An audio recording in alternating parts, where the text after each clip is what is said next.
Hello, best of your listeners, and welcome to the best real estate investing advice ever show. I'm Theo Hicks. We're back for another edition of the Actively Passive Investing Show with Travis Watts. Travis, how you doing today?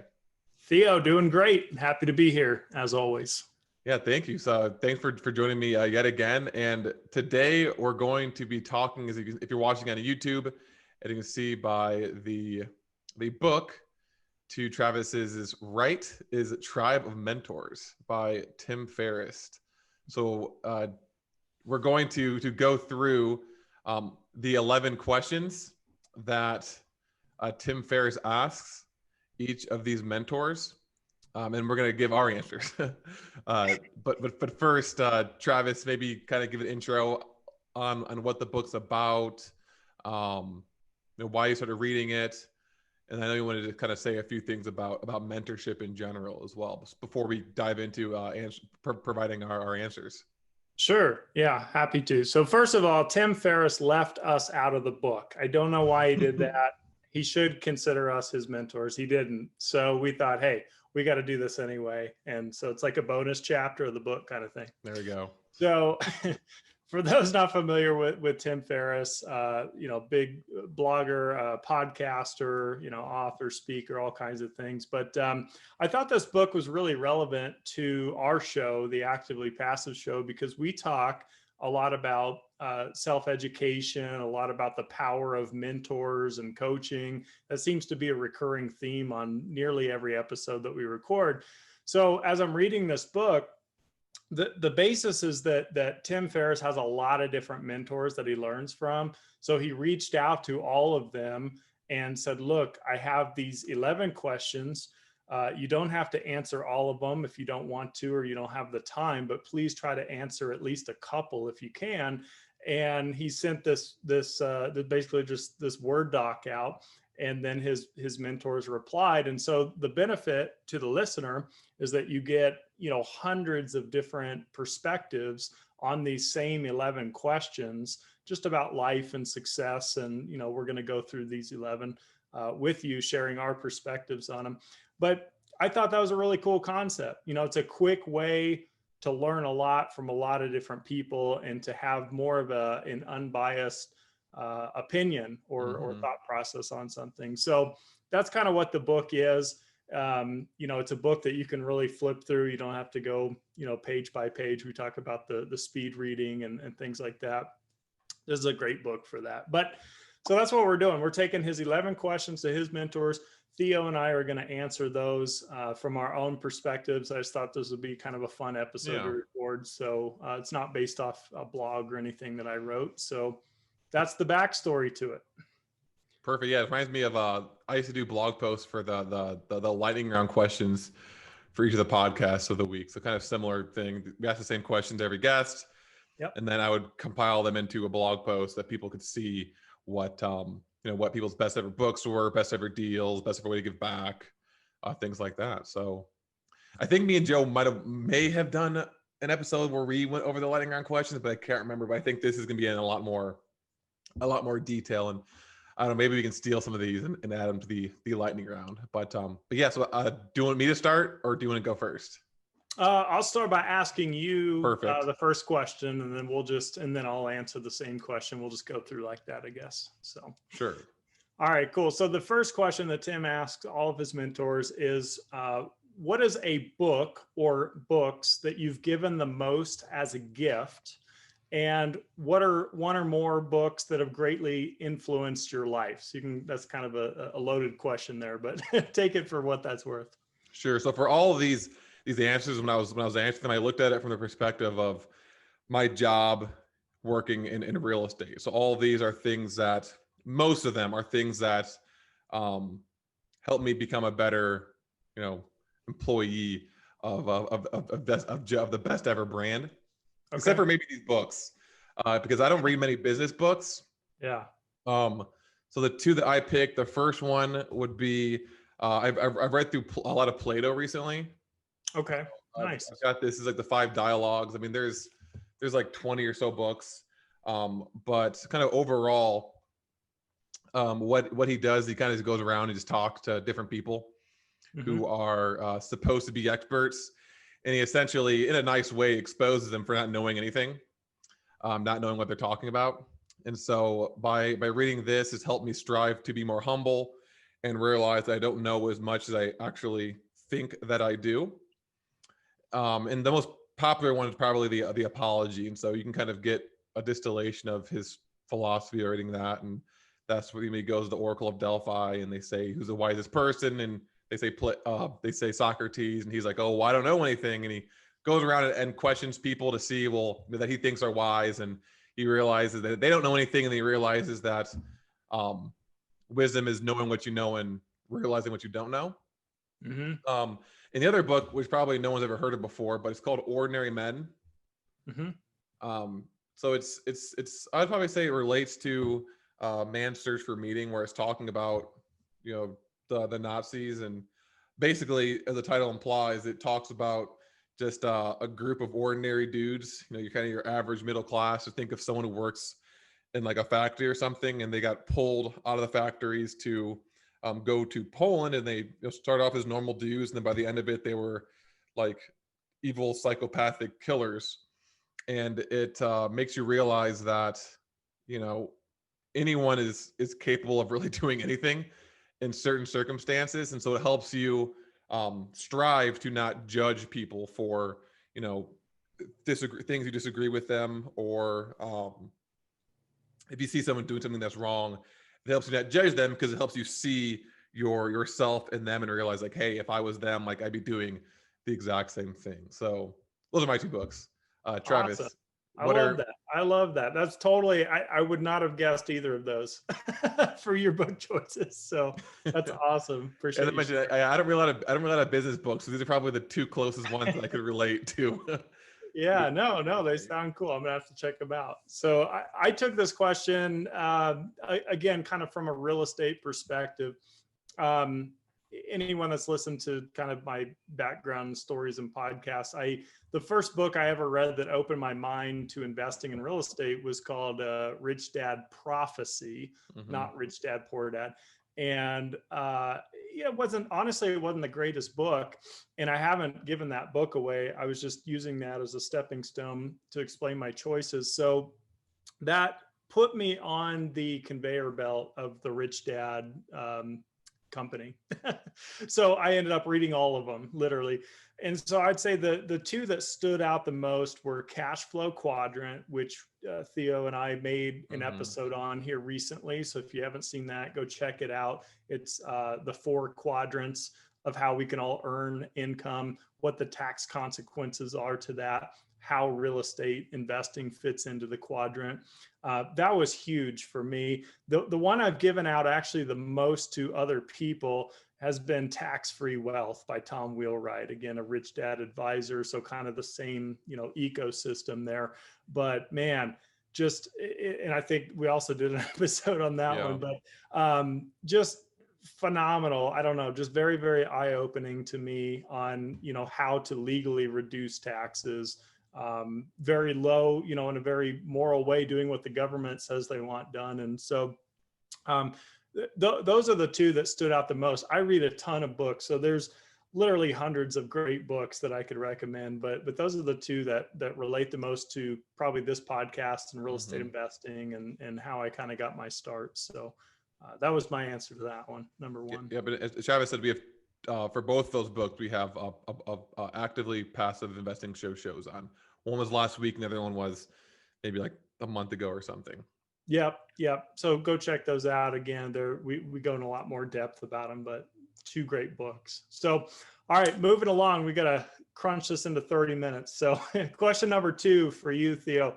What purchase of $100 or less has most positively impacted your life in the last 6 months or in recent memory?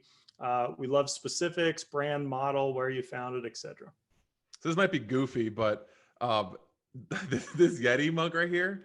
So like this will relate to other answers I've later on, but I drink coffee a lot, like most people do, and I used to drink it out of a mug, and after 20 minutes it was cold, and I'd be getting up all the time to heat it back up, and I make it too hot and burn my mouth. Whereas this, when I put coffee in here, I put coffee in there yesterday at like 7, and by by 9:45 it was still scalding hot, and so it stays hot all day. And so I mean, it saves time, plus it helps me enjoy the coffee while I'm drinking it. And yeah, so I mean, I think it was, I'm pretty sure it was under $100, just Yeti mug. Yep. And it's just like, this is like a 32 ouncer.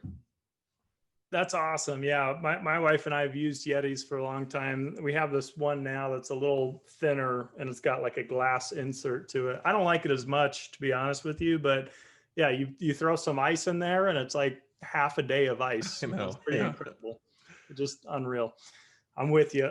My answer to this, I kind of answered this in a previous blog post where we were talking about what things bring fulfillment and happiness to your life, and what do you really value? Is it really the brand new BMW, or is it, taking a walk on the beach, that kind of stuff? We were talking about the FIRE movement. So Xero Shoes, I didn't actually mention the brand before, but since this says specifically the brand, make, model, so it's Xero Shoes. Bought these shoes when my wife and I went to go backpack Thailand. And they are like the most incredible shoes, just super lightweight. You can like roll them up, throw them in a suitcase or in a bag. They're waterproof, breathable, comfortable. And they have like this forever sole on them, or forever guarantee on the sole of them. So, I mean, literally I've walked, hundreds of miles with these, and they look brand new on the sole. It's incredible. So they're probably about $99. So I put that into the $100 category. Without tax.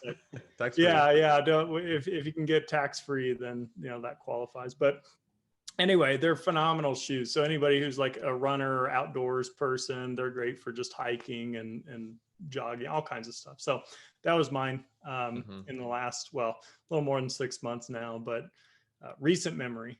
So cool.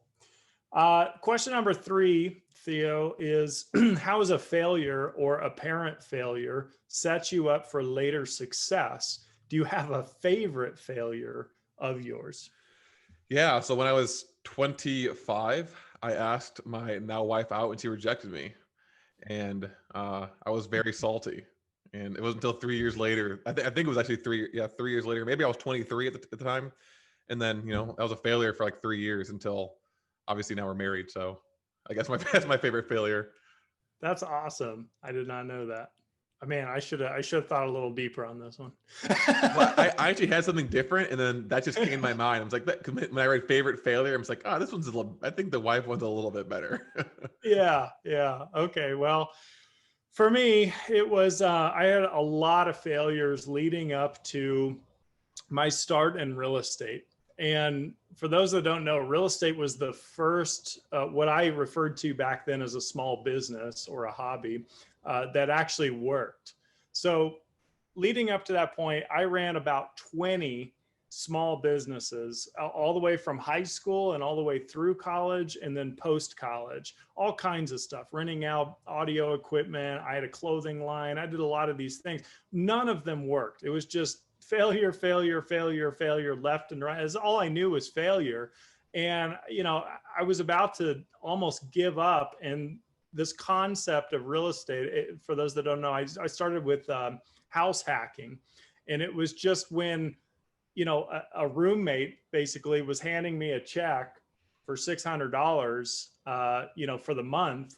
And my mortgage was $640. And I thought, oh my God, I didn't even have to work for that money. I was just handed that money and I'm basically living for free. And so the whole concept of passive investing and cash flow and real estate really started to hone in. And that's really where it got my wheels turning. So I would say that those 20 failures in small business gave me a lot of perspective. So I have a lot of appreciation for real estate. I can just imagine myself, if the first thing I ever tried was real estate and it worked, I'd probably take it for granted and say, yeah, but I could go launch all these other businesses too. So forget real estate. And that would have been a huge mistake. So that was mine. Yeah. Perspective, and from perspective and appreciation is always a good thing to take away from failing. Yep, exactly.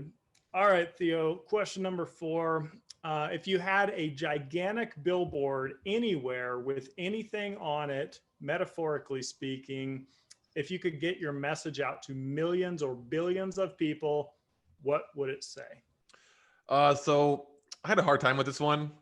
So it's maybe not the best response, but kind of harkening back to one of my books or collection of books, which would be Plato. And so I had my billboard saying, "You aren't as smart as you think you are. ... And that's okay."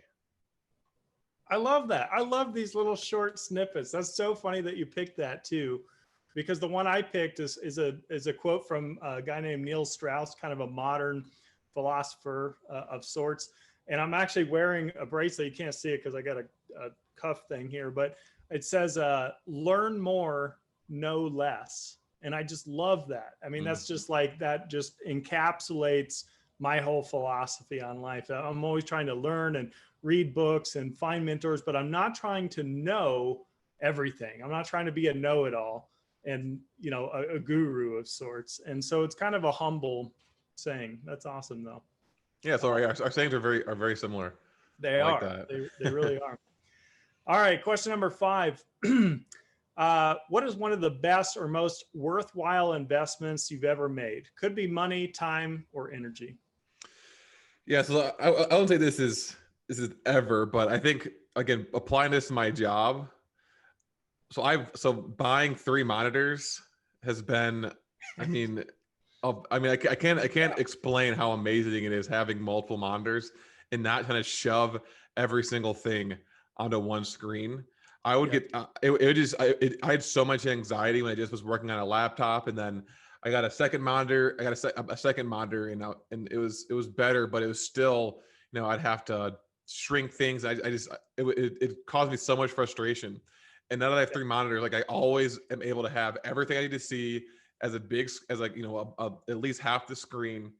And you know, it's worthwhile because it's, you know, it did give me a lot of anxiety and frustration. So 3 monitors, 3 big, massive, like 20. I think these are 24, and this one maybe like 28 inches. Wow, So they're pretty bigger big. than I thought. Yeah, definitely bigger than I thought. Yeah, for anybody who's never tried it, I know it may just seem, you know, foo-foo, but I'm telling you, the first time I was introduced to multiple monitors was when I went to go work for a brokerage firm, and it was just 2 monitors, but they were very big. To your point, they're probably like 24s side by side. And it's funny because the first week I was in training trying to learn that job, I refused to use the second monitor. I thought of it as a pain point. I was like, that's, and then I got to worry about looking over here, and then I'm going to lose track of things. And I'm so used to one. And so I rebelled against it until I finally realized the benefit. And oh my God, it made I can't even imagine 3, but if you've never tried it, you should at least try it. Yeah, I agree. Give it a chance. What about you? For mine, it was mentors. You know, again, going kind of with the theme of the book, the theme of our show. Yeah, I can't think of a more worthwhile investment, especially for the mentors who were willing to give me their time for free. I mean, that's quite the investment, right? And just to be able to see somebody who is successful doing what it is you want to do, and having them, you know, being able to pick their brain, so to speak, and go through scenarios with them has been the most rewarding, I think. And again, I read a ton of books. I'd say that's a close second, investing in books. And in some ways more so, but mentors are great. So. Yeah, nice. Cool. Number 6, what is an unusual habit or an absurd thing that you love? This is another hard one because, I mean, obviously any habit that I have is not absurd or unusual to me. But something that surprises a lot of people, I guess, is that the only type of music I listen to is like opera music and classical music. Oh, really? That's it. I mean, I listen to like some stuff with like my son now. That's not that, but yeah, it's like the only music that I like. I'm not a fan of anything else. Wow. So like some Pavarotti blogging and stuff like that. I'm not even sure what that means, but is that a person? Lucille Pavarotti. He's an opera. I think he's okay. I don't know. I don't know the names of the singers. I like I like Bach and Handel a lot. Oh, wow. Okay. Yeah. Like true classic. Okay. I got So you. it's like, yeah, it's like a lot like older stuff. Like, cause like my other thing was like, I was maybe say like, I don't listen to any music that was made, within the past, I don't know, like 300 years, but I guess technically I do because, modern orchestras will do renditions of older songs, but so I wasn't really sure if that counted, but yeah, opera music, classical music, and nothing Okay. else. I'm a Gotcha. stickler. Well, that's absurd. For mine, this one's really goofy, man. But when I was in college, I was on such a tight budget with myself. I didn't have to be. I just chose to be as frugal as it was like a game to me.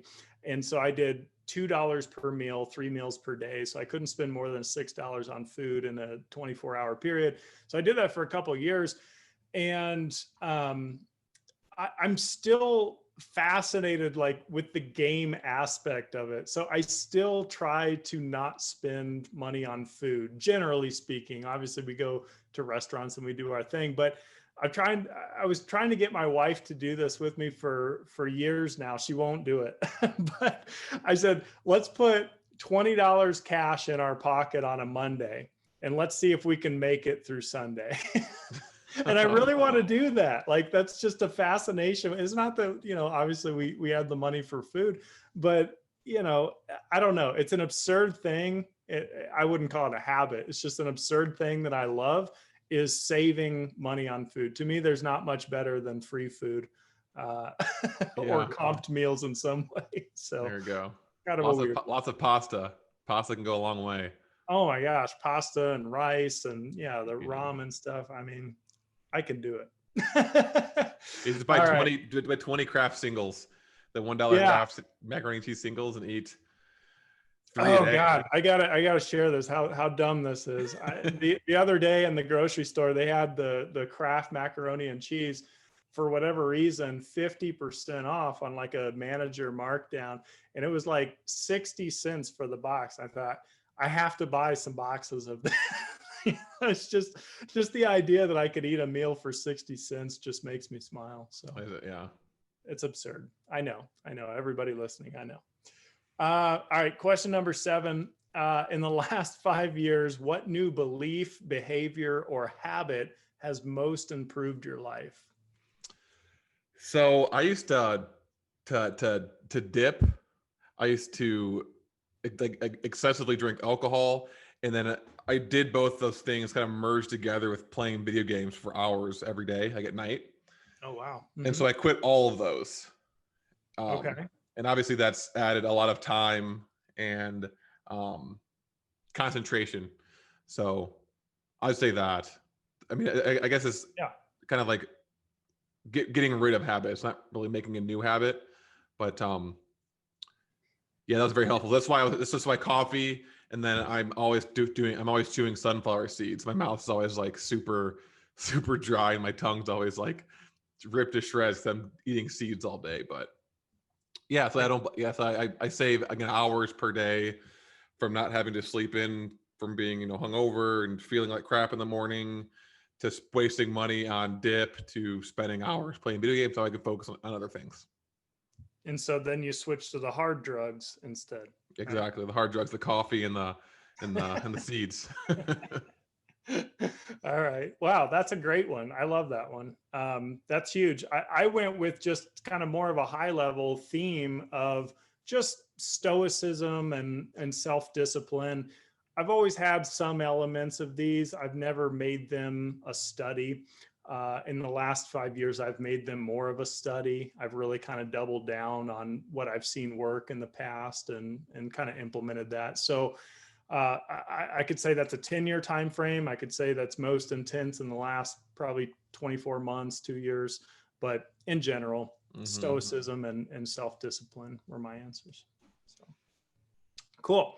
All right. Question number 8. We got to run through these last ones a little quicker. What advice would you give a smart driven college student about to enter the so-called real world, and what advice should they ignore? Yeah, I kind of just went back to my billboard saying, because I think, at least for me personally, I had the biggest head when I first got out of college. Like, I thought I knew everything. And so my billboard saying, if you're not as smart as you think you are, and that's okay, would be my advice to someone that came out of college. especially to someone who came out of college, because at that sense, like you truly don't know anything about the real world, even though you have these expectations of what it's supposed to be like that you are, you adamantly think are true. So, just be humble.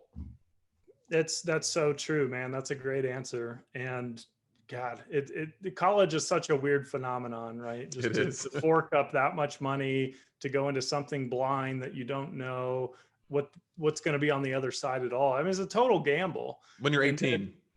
Yeah, it's just, oh man, it's great. So I think immediately so my oldest nephew is in college now. He just started at Texas A&M, in fact. So I just had a conversation with him about investing as early as possible, that I know it's difficult and I know there's not a lot of money rolling around. I know this is pre-career, but I'm telling you, and I'm showing him compound interest charts, and I'm showing him, cash flow and how I built that up over a decade. And if he were to start earlier than I started, he could be this much further. And, trying to inspire him just to get started earlier. As you know, every decade you wait, it gets about twice as hard as far as how much money you have to dedicate to your investing. So, hey, when you're at 18, that's prime time. If you can grasp some of these concepts that we talk about on this show, you're going to be light years ahead of so many people. So that was my thing.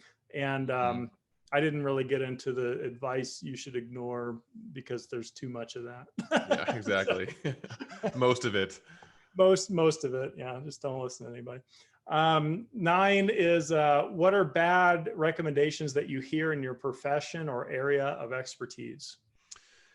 This is not necessarily something that I hear a ton, but I think people, especially those that are entering into real estate or are interested in real estate, and they think that they need to be, this wizard. They need to know everything.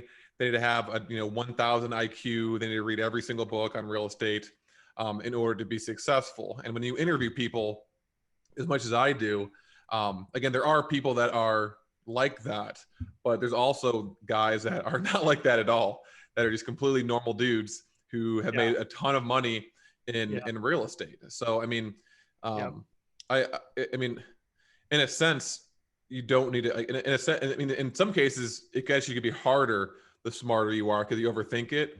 You overthink every single action. But yeah, I would just say you don't need to be a genius to be successful in real estate. And there's countless examples of that on our podcast alone. Yeah. I think it's Gary Vaynerchuk, or maybe it was Grant Cardone. One of these guys claims to have never even read a book. It's Grant Cardone. It was it. Yeah. It just he's who comes to mind when I think of this. Yeah. It's just incredible to think about. And I would argue too that a good solid mentor could replace any other type of education out there and be more effective. But again, finding the right mentor, So obviously I'm an advocate for reading and listening to podcasts and doing these things. But to your point, I was that example of, 52 books in a year. And, where did that get me? Well, it was kind of useful, but it was kind of way too much, and it kept me from taking action. It was kind of an excuse that particular year. So good one. I like that. Mine was, I took this from a financial industry perspective, not necessarily just real estate. And I hear this advice all the time, and I listen to people talk a lot about maxing out a 401k. And a lot of people max out your 401k, do the maximum that you can put in every year. And, there's a great book called 401 Chaos by Andy Tanner. And again, I'm no expert on this stuff, but that book solely had me demolish all of my retirement accounts. I got rid of my Roth, my pre-tax, my 401k. I got rid of everything after reading that book, which is kind of extreme, but there's no one who can really decipher it better, in my opinion, than Andy Tanner. So check out that book.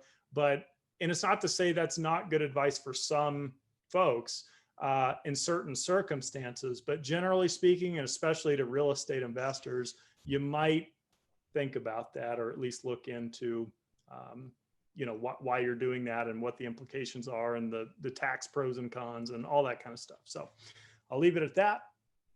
Question number 10. In the last 5 years, what have you become better at saying no to? Distractions, invitations, etc. I mean, for me, it's just like myself. So, I mean, as I mentioned, I used to have a lot of really bad habits. I mean, I still have bad habits, but I used to have like a lot of really bad habits that took a long time to get over. Mm. And, you know, whenever the thought comes up to, just maybe just do it again, maybe just, pull your PlayStation out and play for a little bit, maybe just buy one tin of dip, maybe just buy one bottle of booze and you'll be fine. I just, no, don't, no, let's That's a not go, tough one. That's let's not go smart. down that road. Because once you realize like how these things started, that's exactly how they start. That's how you got into those bad habits in the first place. And so saying no in the beginning before you start, because once you kind of open that door again, without even walking through it, it's really really hard to close. So Gotcha. myself. Yeah, no, that's a great one. I love that one. So maybe some people wouldn't understand this one, my response, but it's meeting up for coffee. So I meet with a lot of investors, Mm. and pre-COVID, it was, conferences, and people would always, let me get you lunch or pick your brain or do coffee. Well, what I found was, number one, that's a lot of my time that I had to dedicate to that, just getting ready, getting dressed, commuting, parking, going somewhere, forget about the cost of any of this stuff. Most of the time that was paid for, but still, what I found is that half of the time I was being pitched something myself. This is someone trying to meet up with me to sell me something. And, I got to just calculating time value and all of this. And I thought, this is just not a wise use of my time. I should be, jumping on a podcast, writing a blog, doing anything else, doing a speaking event. Those types of engagements where I can get in front of, say, 300 people at a time are a far better use of my time than the one-on-one that 50% of the time I'm being sold.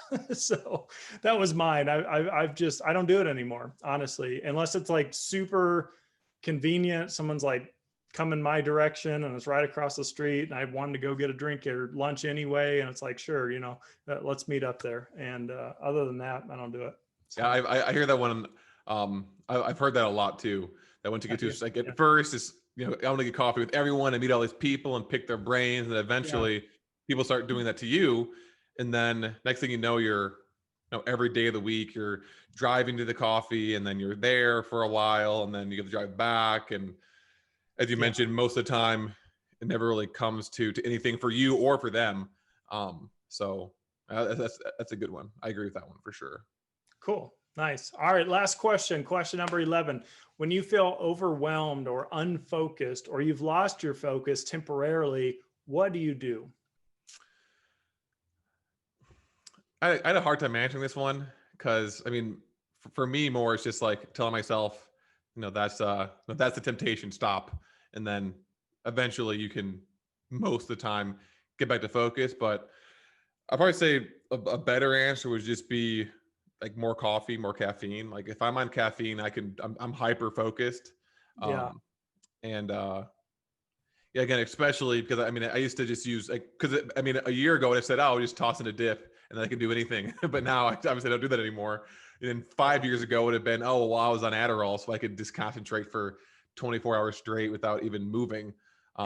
Whereas now I use, caffeine and then mostly just kind of just talking to myself in my head. Yeah. Yeah. I think and it's circumstantial. It depends on what kind of focus or stress or what's on the line or what I have going on. But it's funny you mentioned caffeine. That was number one, which I know is so bad. We're both advocating caffeine. Caffeine is not the best thing for you, but it is effective in the right dosage. But that can reset my brain a lot of times, especially if I've got kind of the fog brain, brain fog.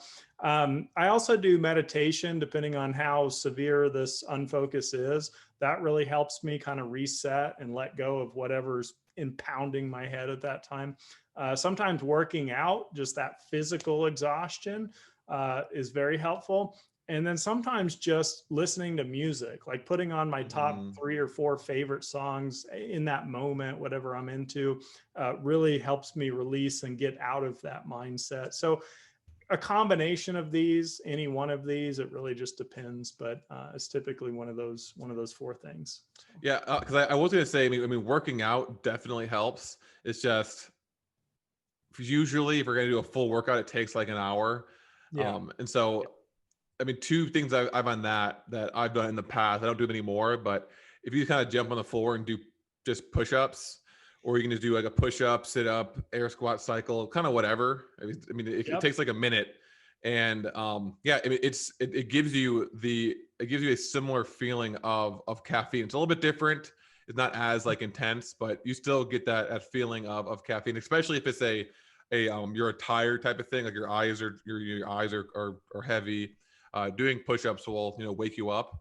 I really like the music one, and then the other one that Joe, I'm not sure if he does it anymore, but he bought me this.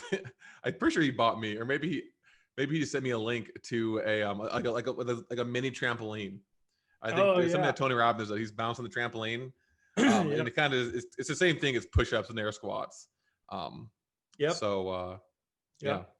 Yeah, full body, emerge. Like I do jumping jacks a lot of times before I jump on a podcast, minus I didn't do it this morning, but I usually just do like probably 45 seconds of jumping jacks, and it gets your blood flowing all through. Push-ups are great for exhaustion, but it's only really your upper body, right? So anyway, everybody. Or you do burpees. If you guys know, you're doing a burpee is. I'm going to pretend like I don't know what that means. Burpees might be too depressing, but yeah, that's depressing.